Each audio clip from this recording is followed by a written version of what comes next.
The sooner our plan got underway, the sooner I could feel, to at least some degree, at ease. I just wanted it all to move swiftly and be over so my world could be safe. But I knew with multiple Archon demons involved, anything could happen. The maniacal Sciferimov had come to my world, but technically I should have no knowledge of that. Another Archon demon, Torreli, going under the disguise of Torreli, had been residing in a village of my world for months without my knowing, and now she was helping us rid my dimension of her sister. Unfortunately, Torreli couldn't allow Sciferimov to find out about her alliance with us. Torreli could tell us where in my world her sister was, but we had to pretend we found out through a different source.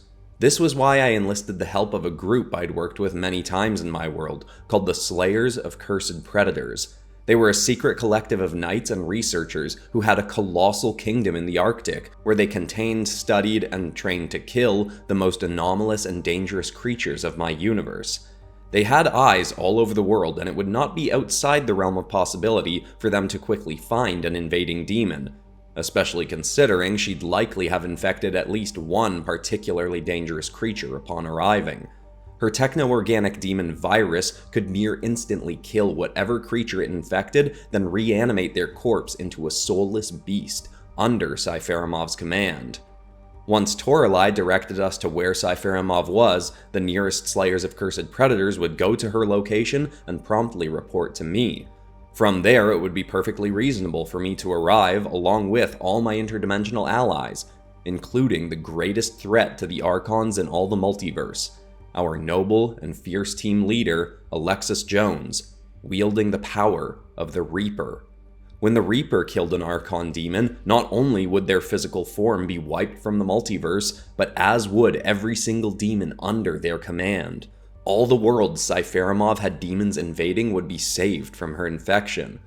These details were gone over quickly but clearly at the base of my interdimensional allies in Dimension A016.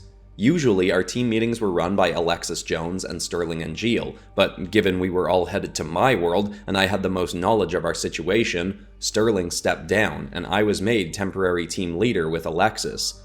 It was a strange feeling instructing a group as large as ours. There were nearly 20 core members now, and well, some I knew well, such as the love of my life, Kayla.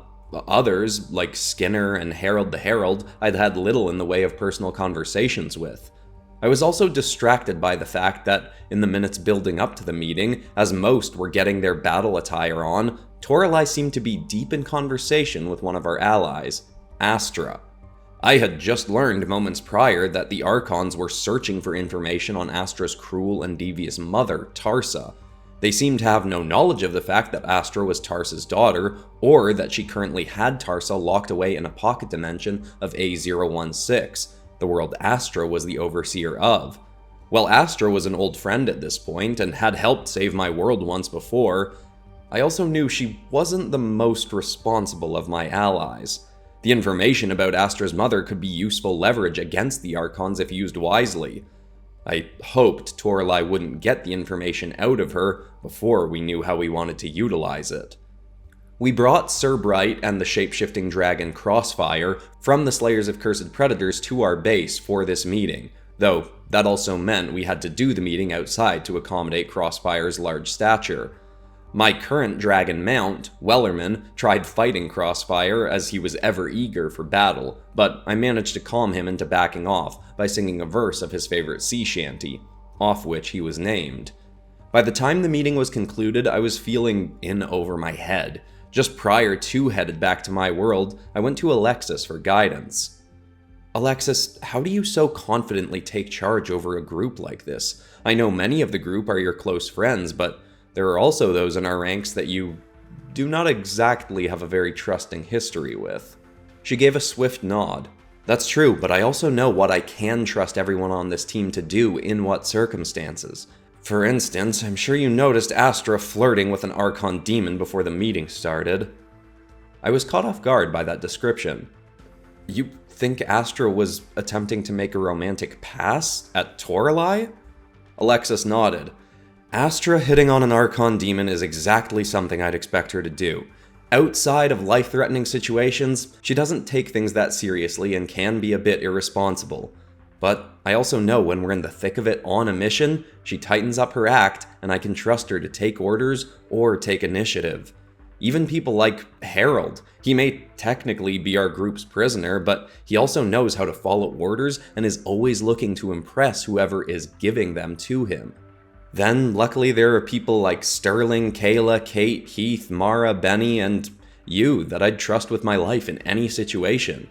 Basically, you just have to know what kind of trust you can put in your team in what situations. You're never going to have a perfect team around you or be a perfect leader yourself, but you can always be aware enough of your team members to know what you can trust them to do and when. Of course, when there's a wild card in the mix, she gestured towards Torreli, who was winking at Astra just as she teleported back to my world of T905. You might just have to go with your gut and do your best. I don't trust Torreli, but I also know I am biased by how much I hate the Archon demons. So, you're going to have to be the one to decide how much trust we put in her and how tight of a leash we keep on her through this. You've talked to her more than I have, so I'm trusting your judgment here. I thought on that for a moment. It struck me that, in spite of her wanting to take over my world, I did feel a fair degree of trust towards Torreli. Logic didn't seem to back up my reasoning, but she struck me as very different from the other Archons. I didn't know if I was being overly optimistic, or if she truly did deserve it though. I was about to respond to Alexis when Torreli's voice called through our team's watches. "Everyone, get to the village of Sethiel, now!" I quickly replied, "Torreli, what are you doing? You could reveal your allegiance with us if you call us in like this. This wasn't the plan."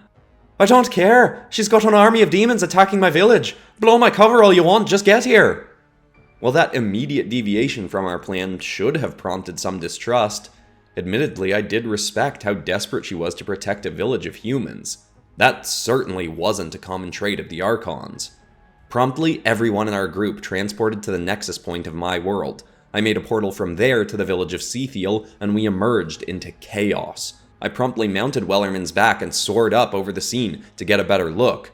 There were dozens, if not hundreds, of drakes and ogres and hounds with Siferimov's infection on them attacking the village and its people, with many more en route across the nearby fields.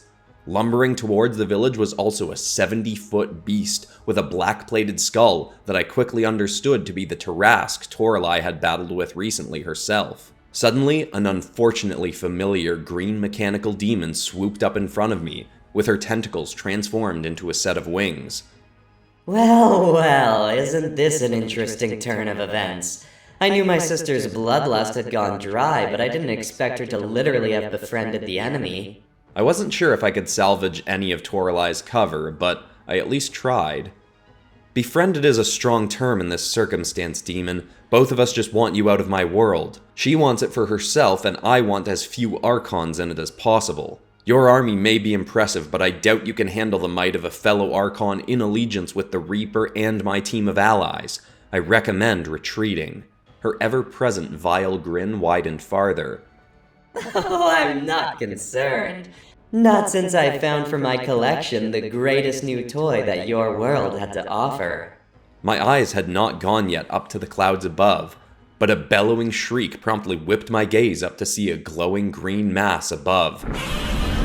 It swooped down through the haze and my entire body froze in awe and in horror.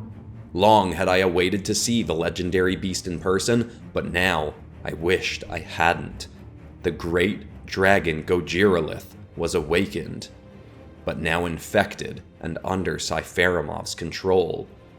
I knew I didn't have the luxury of panic. I was sure everyone else was seeing this too. I promptly called through my watch. "Alexis, Sciferimov is at my location. Powerhouses, take her out fast and her demons will fall. Astra, make a portal for the Slayers of Cursed Predator forces to come through and help protect the village." I stared up at the approaching monster and patted my mount on the head. I hadn't expected this test to come so soon, but there was no avoiding it now. "Wellerman and I will handle Gojirolith." Wellerman eagerly soared upwards towards the dragon 5 times his size. The dorsal plates on its back glowed the sickly green hue shared by many of Siferimov's infected. It broke my heart to see this great beast slain and under her control, but if it had to rest, it would rest in peace, not with its corpse as a plaything for a demon. It opened its maw to fire a twisted version of its famously powerful breath towards us, so Wellerman soared quickly to the right. We couldn't risk it missing us and hitting the village below. It released its blast, and I practically felt as though my back had instantly been melted off from the heat, despite the beam not even having been close to hitting us. It chased us with the breath, but Wellerman's incredible speed was more than enough to evade and fly past it up into the air above. Its breath stopped, and I quickly surveilled the scene below. Alexis was on the ground of the village, but wielding a Reaper-forged sword, aiming a massive torrent of flying stones towards Sciferimov, who was getting battered and trying to cover herself. She opened a translucent green shield from her palm that blocked some of the blows, but then didn't see that our other two powerhouses, Heath and Mara, were simultaneously leaping towards her back. Heath unleashed his famous hurricane hammer, and Mara swung a burly demon fist of her own right into the Archon's spine. I could practically feel the shockwave from where I was as Sciferimov was smashed into the ground, closer to Alexis. Meanwhile, Astra was still with Torreli. Our apparently friendly Archon Demon was protecting Astra, as well as any nearby villagers, as Astra made a portal big enough for a small army of Slayers of Cursed Predators to charge through, significantly increasing our numbers. Crossfire was even distracting the Tarrasque enough to keep it from getting to the village. It seemed evident I could trust everyone in their tasks. I just needed to show them that I could be trusted with mine. Gojirolith flapped its mighty wings and soared up towards us, jaws spread wide. I hadn't yet activated my summoner's link with Wellerman, so I couldn't sense as easily what he was about to do. But in the least, I could help motivate him. I somewhat nervously started into another sea shanty I was familiar with to encourage him on. Come all ye young fellows who follow the sea, way, hey, blow the man down, and pray pay attention and listen to me. Give me some time to blow the man down. Blow the man down, bullies, blow the man down. Way, hey, blow the man down. Blow him right back into Liverpool town. Give me some time to blow the man down.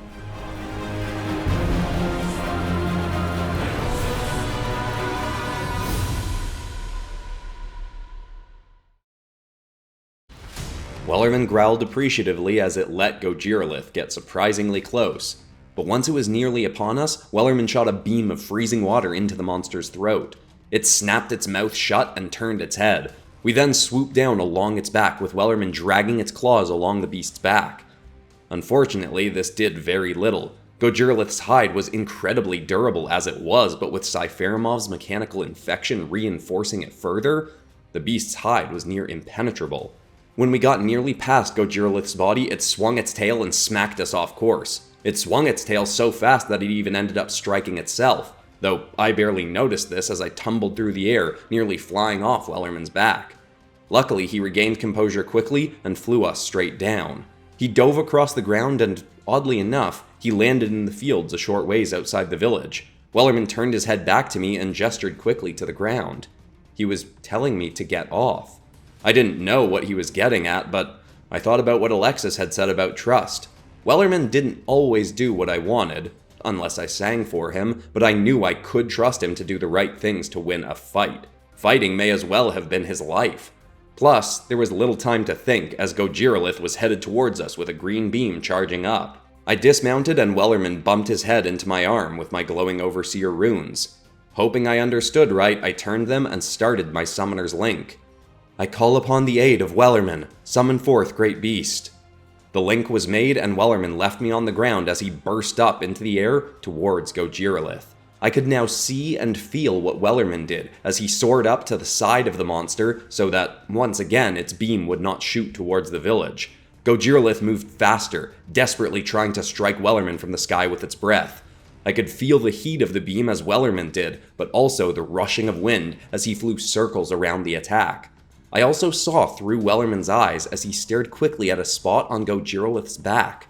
There were a few punctures in it, and it was bleeding as though they were fresh wounds. Those hadn't come from Wellerman's attacks. They must have been from Gojirolith's own plates on its tail, stabbing into it when it struck itself. I thought I now understood Wellerman's angle. He then shot across the sky away from Gojirolith, almost as if fleeing, though I could tell that was not the intent. The mighty beast chased after him but was not nearly as fast. Wellerman got miles away in seconds, but made a rapid turn directly back towards Gojirolith. Wellerman flew as fast as he possibly could. Gojirolith fired its beam once more, but my speedy dragon swooped around the blast. While moving at full speed, Wellerman then spun and slammed its body into the side of one of Gojirolith's dorsal plates. I felt the quake of pain burst through my body, as if I'd just fallen off a cliff to solid ground. Wellerman must have felt that pain more multiplied, but did not let up. Even with all that force, it was only enough to crack the plate, but that was enough for Wellerman. He then clung to Gojirolith's back and kept slamming his head against the cracked plate, breaking it more and more. Gojirolith tried to shake Wellerman off, but couldn't reach him. It swung its tail and smacked Wellerman. I felt the stabbing pain in my own back as some of the plates of Gojirolith's tail stabbed into Wellerman, but he still unrelentingly held to his task. Finally, with one last smack, half the dorsal plate broke free. Wellerman quickly grabbed it and spun it around. He then swooped right along Gojirolith's wing and stabbed the beast's own plate into its flesh, slicing right through and along it.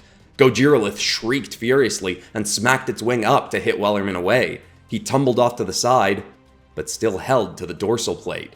Plus, at that point, he'd done enough damage. The flesh of Gojirolith's wing was sliced open enough that he couldn't stay airborne.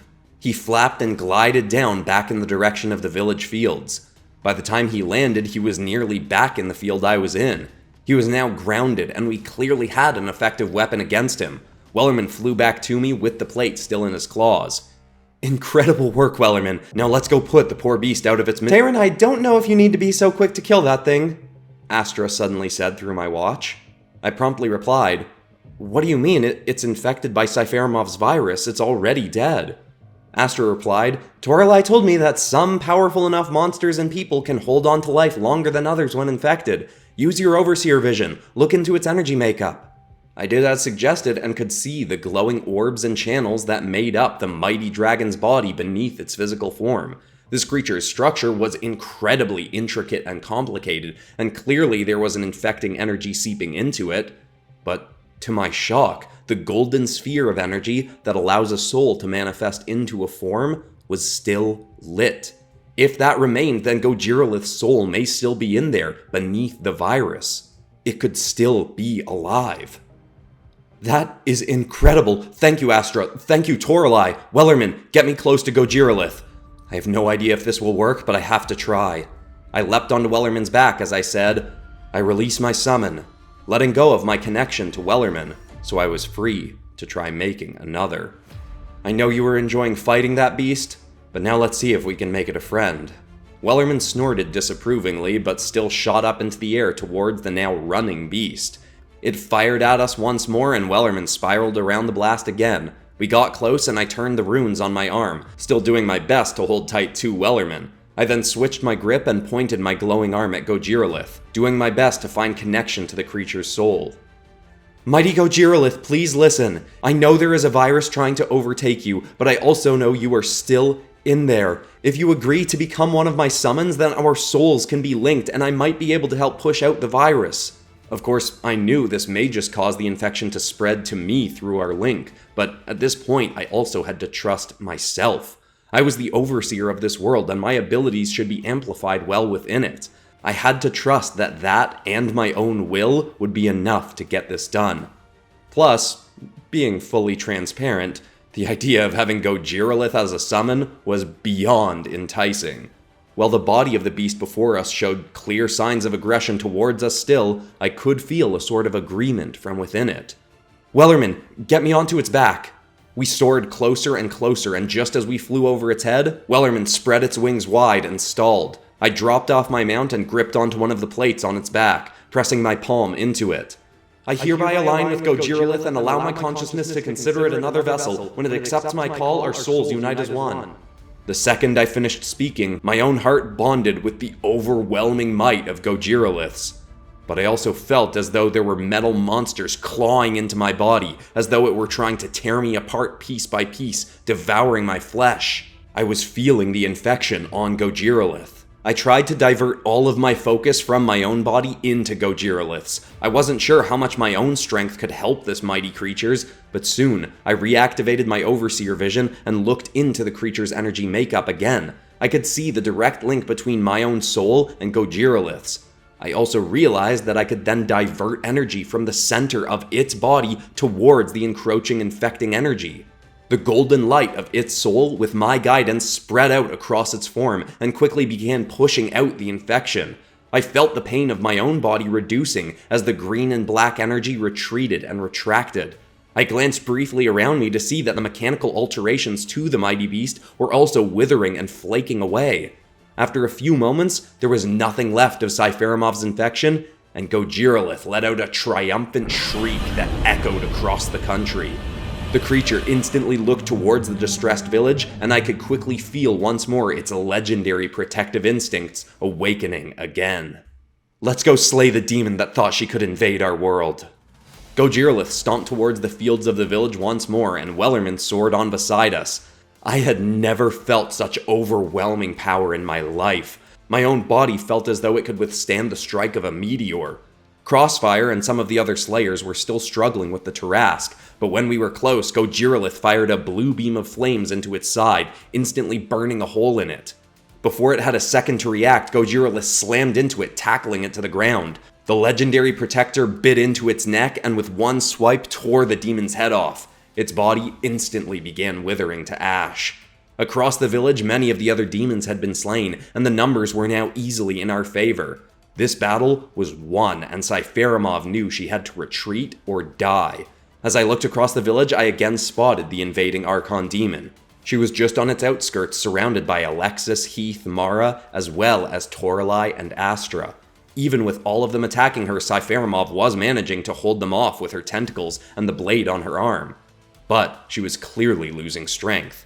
I could tell Alexis had struck her multiple times with Reaper weaponry. She was weakened. I leapt off Gojirolith onto Wellerman and swooped down to join them against her. Wellerman tried to soar into her back silently, but she noticed and swung 2 arms back, grabbed my dragon, and swung us at Heath.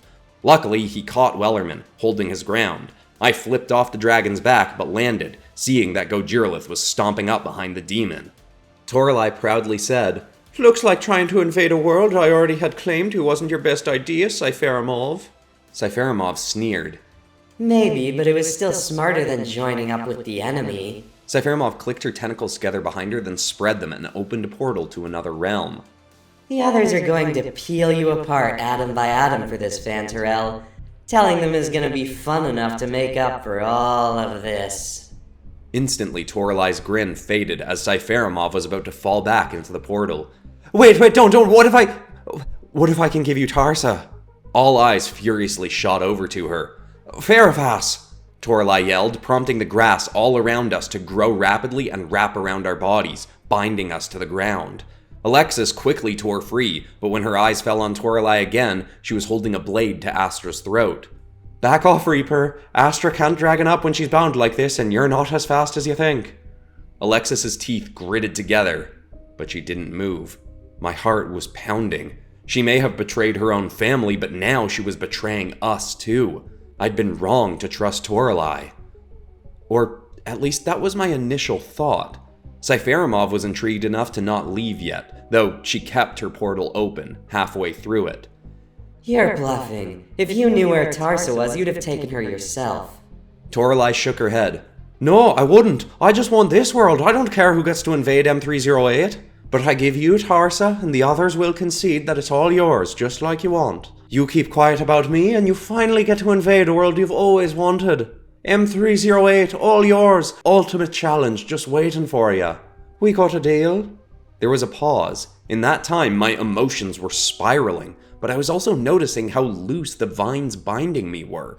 I raised one of my arms slightly, and could tell that if I yanked it hard enough, I could break free, which made no sense. Heath and Mara were both struggling, and they were many multiples stronger than I. Had Torreli done that on purpose? Sciferimov finally spoke. Where is she then? Still alive, I assume? Torreli nodded. Yes, indeed, and essentially wrapped up in a bow for ya. This here is her daughter. Astra isn't a fan of her either and has her trapped in a pocket dimension. Stripped her of all her powers too. I overheard them talking about it earlier today. Fools thought I couldn't hear 'em. Again, my initial reaction was fury, but I thought more. We hadn't said in that conversation that Tarsa was in a pocket dimension. Torreli would have had to have heard that another time. Or was I mistaken? The grass being loose could also be a mistake as well. Maybe she knew I was weaker and used less magic to bind me. I thought back to what Alexis had said. When it came to Torreli, I needed to trust what my gut was saying. I just hoped I was listening to it correctly. Sciferimov was clearly intrigued. Fine. If you can really give me that traitor Tarsa, then T905 is all yours, and the others never need to hear about this little incident. But now that you're betraying the Reaper and her friends, I doubt they'll let you remain in this world much longer anyway. You let me deal with the details. Torreli whistled sharply. Her demonic bird familiar, Hunter, swooped down and cawed. The sound waves physically formed a blue portal into a cavernous realm. Pocket dimension of A016. Current occupancy? 1. Let's go on. And if I see any of you so-called powerhouses coming on after me, I slit Astra's pretty throat, she said, lifting Astra's body, still bound and holding a knife to her. Sciferimov walked cautiously, still holding open her own portal, eyeing Alexis, who was fuming. Sciferimov stepped through to the pocket dimension, and Torreli followed. As she stepped through, though, she gave me the slightest of nods, as if gesturing me along. She got inside, her bird flew in, and instantly the portal started closing. As quickly as I could, I thrust my arms aside and easily broke free from the binds. I nodded to Alexis, then dove through the portal, hoping desperately that my trust in Torreli was earned.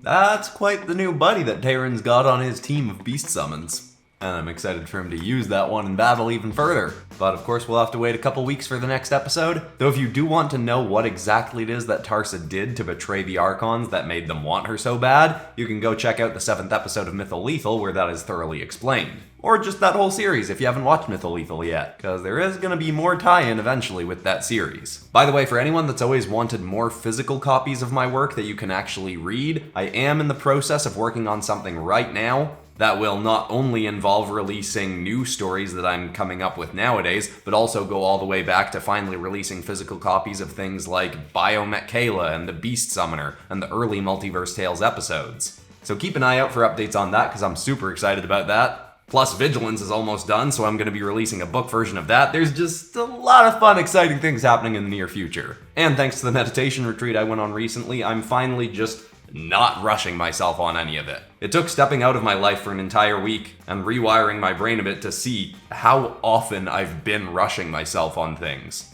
And now I'm just not doing that anymore, and everything's so much more relaxing and fun. And it was already pretty fun before. But anyway, besides that, that's all for today, except of course for ending this video on some kind of positive or uplifting note. And the thought I want to leave people with today is another idea that finally really sunk in while I was at that meditation retreat, which is that when you stop spending so much time predicting what is going to come, how much work you have to do the next day, what you have to do for school, how someone's going to react to something you feel like you have to say to them, all of this worrying that we so frequently just have stirring around in our minds, when you let go of that and focus in the present moment, it becomes easy to realize that anything can happen in the present moment. Your life could change at any point. Even if you're home alone, you could get an email or a phone call or a text that suddenly changes your life. The present moment is such an exciting place to be, even though it doesn't always seem like that. But if you let yourself rest in it enough, it can really start to feel that way, even when nothing seemingly exciting is happening.